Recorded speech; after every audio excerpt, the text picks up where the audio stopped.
నిన్న దాచేపల్లిలో ఒక ఇంటర్ విద్యార్థిపై జరిగిన అఘాయిత్యాన్ని తీవ్రంగా ఖండిస్తున్నాం. ఒక ఇంటర్ విద్యార్థిపై సీనియర్ విద్యార్థులు అమానుషంగా అతన్ని కొట్టడం, చివరికి ఎలక్ట్రికల్ షాక్ ఇచ్చారనే వదంతులు కూడా వస్తున్నాయి.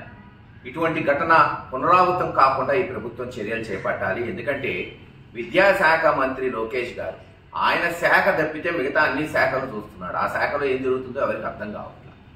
గతంలో చదువుకుంటున్న విద్యార్థులు చాలా మంది డ్రాప్ అవుట్ అవుతున్నారు. ఈరోజు స్కూళ్ళు ఆపేస్తున్నారు, డబ్బు లేక, లేదా సరైన సదుపాయాలు లేక. లేదు, ఇటువంటి ఘటనలు చూస్తుంటే పిల్లల తల్లిదండ్రులకి భయం వేస్తుంది. గురజాల పవిత్రమైన ప్రాంతం, గ్రామాలని పట్టణాలు చేసాం, తాగునీరు తీసుకొచ్చాం, మెడికల్ కాలేజీలు తీసుకొచ్చాం, హైవేలు నిర్మించాం, ఇల్లు లేని వాళ్ళకి పట్టాలు ఇచ్చాం. కానీ ఈ రోజున పేకాట క్లబ్బులకి, గంజాయికి, లేదు అసాంఘిక కార్యక్రమాలకి, గ్రనైట్ స్మగ్లింగ్లకి ఏరులై పారుతుంది. ఈరోజు మద్యం ఇంటింటికి ఒక కుటీర పరిశ్రమ పెట్టారు.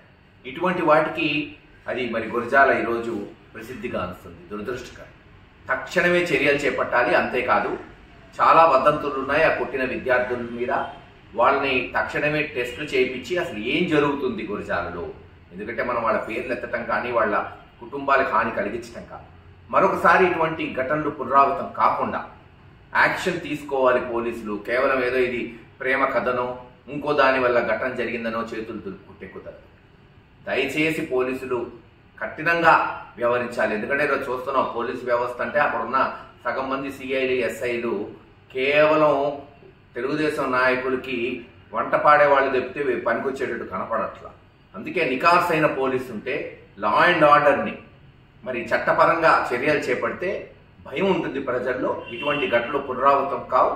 గతంలో కూడా వైఎస్ఆర్సీపీ ప్రభుత్వం ఉన్నప్పుడు కూడా వైఎస్ఆర్సీపీ కొంతమంది నాయకులు ఒక బీసీ డాక్టర్ మీద దాడి చేస్తే వెంటనే 307 పెట్టి వాళ్ళని అరెస్ట్ చేయించారు.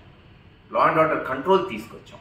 ఎవరనేది కాదు ఈరోజు నాయకులు చూడాల్సింది. ఎవరు తప్పు చేసినా, ఏ పార్టీ వాళ్ళు చేసినా కఠినంగా ఉంటే ఇటువంటి ఘటనలు పునరావృతం కావు.